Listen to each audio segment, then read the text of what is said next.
And I was like, wait a second.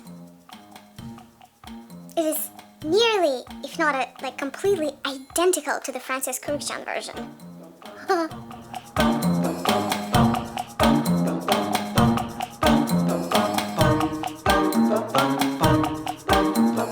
Hi friends, I'm Maria Meliora. Welcome to my channel.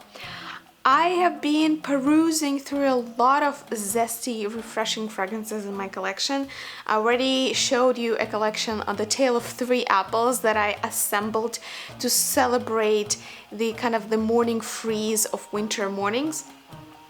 And the next likely candidate for that kind of mood when you want to repurpose summer fragrances for winter, you know, fragrances that would really ring, that would just get a new resonance, a new rebirth in the colder weather, obviously I had to think of a morning rose.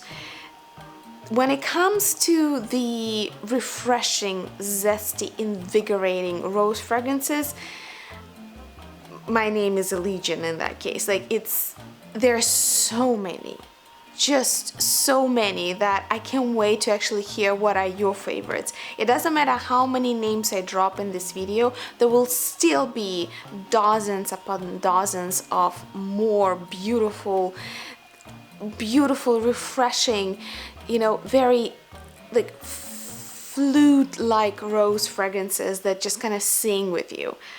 But from my personal collection, I assembled quite a good set here with a bit of a variety. So I'm gonna start with my favorite linens rose, like a refreshing rose fragrance that I adore when I can sniff it off of my towels and my linens. And this is Tea Rose by the Designer's Workshop. These are the same guys who make Amour Oud fragrances as well. This fragrance has been with us for a long time, and it costs a penny and you get a lot for your buck. And what it rather does for me, it gives me this kind of punchy, refreshing impression of rose bushes in the garden after, you know, like after a rain. When I get a bit of like just a little bit of a trail of it off of my sheets, it just drives me to heaven. But when it comes to using Tea Rose as a personal perfume, it rather seems to me like a mono-accord fragrance. There is something here that is not delicate and thinly blended enough for me to make it a personal fragrance. However, so it becomes kind of like a love-hate relationship. I love it when I smell it off of different objects, but I can't really enjoy it on me as a personal perfume. But I just had to mention it because it's a cult favorite, it's been with us forever, and it's one of the most affordable fragrances you can buy to achieve this kind of effect if you want to kind of give it a go and see like if you like it or not. Then we're going toward a more of a kind of designer option that is very bergamot. This is like a classic morning rose when we think about green roses. So we combine some kind of either citrusy or in this case bergamot with that typical morning rose kind of scent where the rose doesn't really dominate in oily or sweet fashion. It's just very easily flowing, as people sometimes call it, clean scent. I don't know how much clean or not clean a rose scent can really be. I find that clean concept is very polluted with a lot of rather subjective impressions that we bring to it. But when it comes to morning fresh roses that are surrounded by citrusy and bergamoty kind of notes that are typical for colognes, so a rose cologne would be probably like the best that I tried in a long time, and one of the most stylish, really gorgeous bottle designs. I love it probably 30% for the bottle design as much as I do like the fragrance itself as well. So Rosa Verde by Valentino, hands down, I think one of the best green roses on the market when it comes to the designer market. Now let's migrate a little bit more toward, again, green, refreshing roses, but coming from a niche perspective. the first one that I really committed to get full size in my collection was Rose Perfumes by L'Artisan Parfumeur.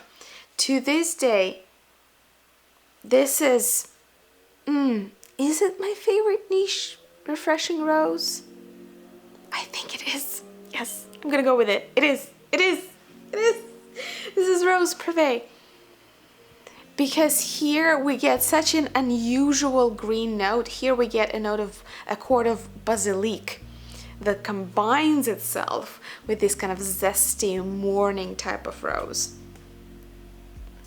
It's not too literal in the way that it portrays itself. Like, for example, if I compare it with the Rosa Verde, here I get rather very predictable, no less delightful because of it, but rather predictable citrusy bergamoty cologne-like opening that combines itself with rose in the heart and, like, I guess magnolia, smalmtus and all that good stuff. Even I think mate is listed here in the base. But still, given all of the beautifully crafted go-to-market messaging with Rosa Verde and the pyramid that we read, to me this is a very easy to understand, easy to wear, and therefore the other side of it, less unique type of morning rose. Do I enjoy wearing it? I do. But when I really want to go there, when I want to feel all of that, plus the uniqueness factor, plus something that just surprises me every time I wear it, I go for Rose Perfumes. It's a little bit less predictable, it's a little bit less citrusy and bergamoty, which, you know, again, the name of it is a legion. Like, there are so many refreshing citrusy bergamoty cologne-like scents. Add rose to that, you still get probably hundreds. Tell me what are your favorites, by the way. And I feel like I want just a twist in it. I want just a little bit of a nuance, a little bit of an intrigue, and the basilic here just does it. Yeah, I said it. I'm gonna stand by my word. My favorite refreshing niche rose, the one that is green. Now we're transitioning to a more of a dangerous territory. Before we talk about the most rich when it comes to, like, offerings, refreshing musky roses, I'll tell you about one more. I featured this fragrance, which is Pierre Cardin Rose, very well forgotten at this point, a fragrance which you can't, like, it's kind of like dichotomous. You either can't find it at all, or if you do, you'll find it for cheap. Go figure. So here, it's a rare example. This profile is not popular anymore. More to it if you're a vintage lover. This is a very vintagey take on aldehydes and rose. By aldehydes, I mean the kind of aldehydes that you smell in the perfumes that come from the 80s or even earlier than that, like 60s maybe.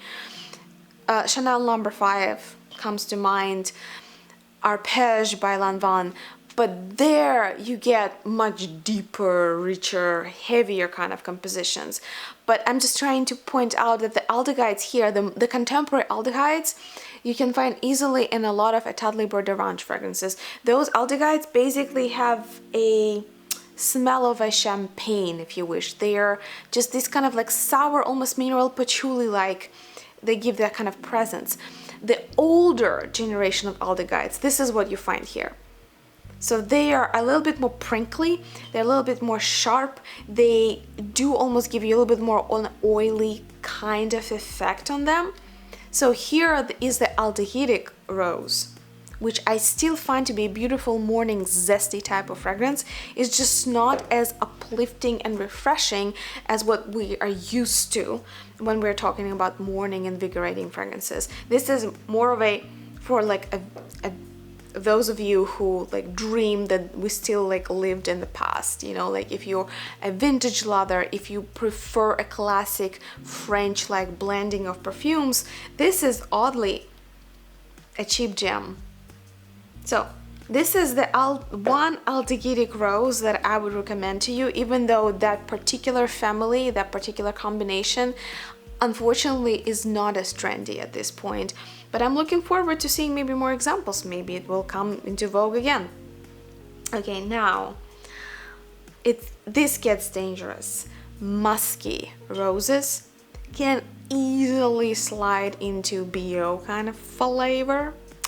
They can go very sour to the point of smelling like cat pee. So those kind of sour roses, again, the name of it is Legion, like classical eau de parfum Chloe with like a beige bow comes to mind. There are so many of them. Oh my god. So don't get me started. I'll just show you a few that I have in my collection.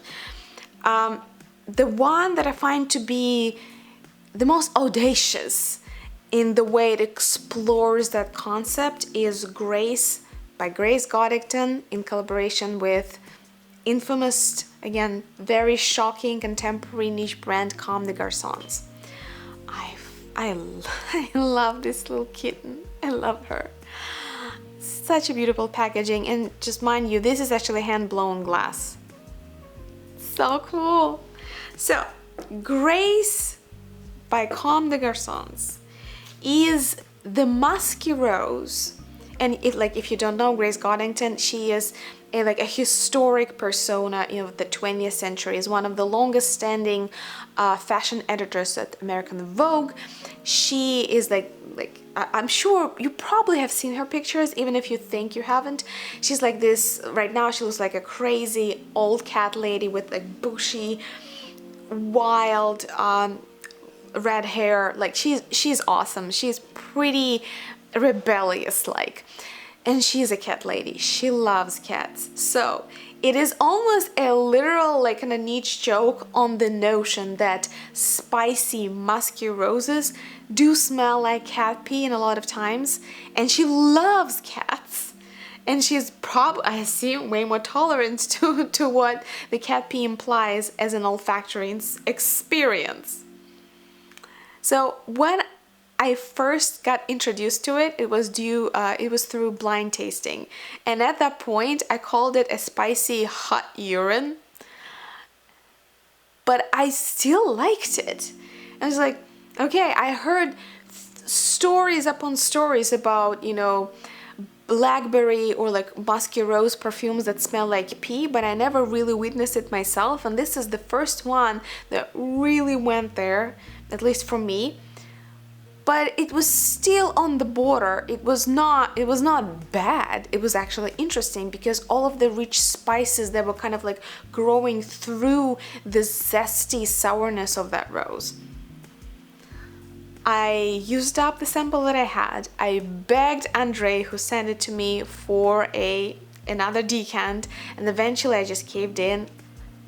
I bought myself a full-size bottle from, I think it's fairly hard to find. It used to be Twisted Lily. I don't know if any of you are familiar, but I think they're gone out of business. But now you can find it every once in a while on beautyhabit.com. That's where I actually get some of the really rare European niche releases. So it's just a hint for you. Now this fragrance has so much personal story for me that, I can't bear to part with it.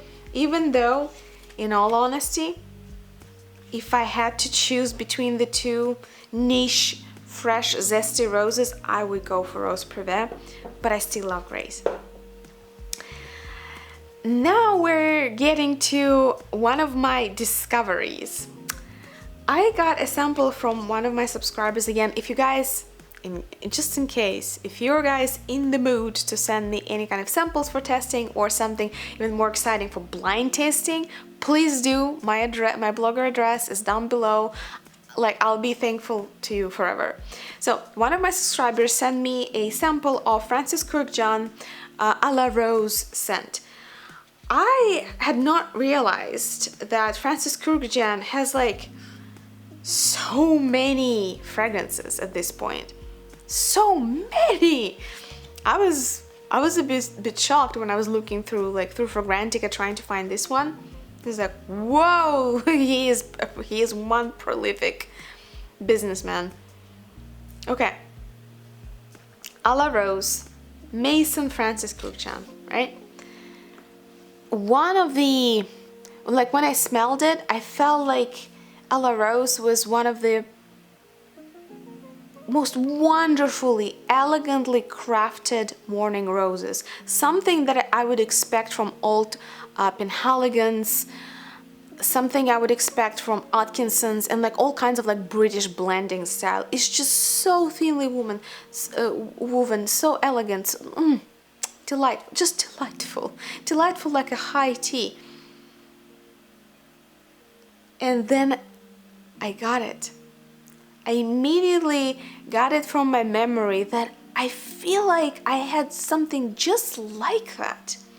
And I was lucky enough that I digged a sample out of my collection of samplers. And it is a dead-on dupe, which is a Burberry Body Tender. Mind you, I have both of them. I have Burberry Body and I have Burberry Body Tender. And I'll just say a few words about the Burberry Body. This is still a musky rose, but this is basically Burberry at its best. At the beginning of 2000s, they really were the epitome of luscious, elegant, very well-rounded, semi-sweet kind of fragrances. They just, to me, most of their fragrances of that period epitomized comfortable, well-worn luxury. I hope they will find a way to reinvent themselves and kind of go back to their roots with their fragrances, because to be honest, I don't find their new releases to be as enticing. But Burberry Body really brings back the good memories about Burberry as it used to be. But it's sweeter, it's more rounded. But when we're talking about more of a kind of refreshing, beautifully woven musks with other refreshing florals kind of rose, something that just almost makes you think of a beautifully pale pink rose in the early morning somewhere like in the garden, just being opened up by the morning sun with like a little bit of the dewdrops just laying on top of those petals. The Body Tender, it's where it's at. And I used to have, let me refresh my memory, I used to have like a bucket. I remember I bought myself I think it was body mist of Body Tender. It was, I think, over 200 ml. It was huge. It was really massive. It took me fair 5 years just to kill that bottle, to finish it up. And I tried Burberry Body Tender on the blotter, compared it with the A La Rose by Kirkjan. I was like, they're identical. I couldn't even tell them apart. All right, so I applied one on one wrist, applied another on the other wrist, and I thought maybe, the opening, the chemistry, the longevity. I swear to God, they're as close to identical as it gets to my nose. It's just unbelievable. So here's a little secret hint for you. If you're really in love with the way Francis Kurkdjian blends its florals, and you really were eyeing up maybe trying some roses from them, or you're looking for a really beautiful morning rose that would be in the best traditions of being somewhat like a skin musk but not sour musk, nothing that resembles cat pee or BO, something that has just a hint of like a rose water but better, like rose water but better, I would say Burberry Body Tender is as good as it gets for the price that you pay for it. I'm actually so astonished that I'm having second thoughts about, should I get another bottle? Even though imagine using something that huge for 5 years. I feel like our love affair kind of we'll live through it, maybe I should move on. But the mere fact that it's a dead-on dupe for a much more expensive perfume by Francis Kurkdjian almost makes me want to buy it. You know what I mean? Do you ever have that? I know it's silly, but I do have the craving. Anyway, so this was my personal selection of different kinds of morning roses. Certainly, there are many more beautiful, exquisite options on the market. I'm dying to hear your versions. Like, do you like morning roses? Do you wear them only in the spring and summer, or do you kind of like wear them all throughout the day, throughout the seasons? What are your favorites? What are the nightmares of roses that you've ever tried? Tell me everything. Thank you so much for watching. I'll be waiting for your comments, and I'll see you in the next video.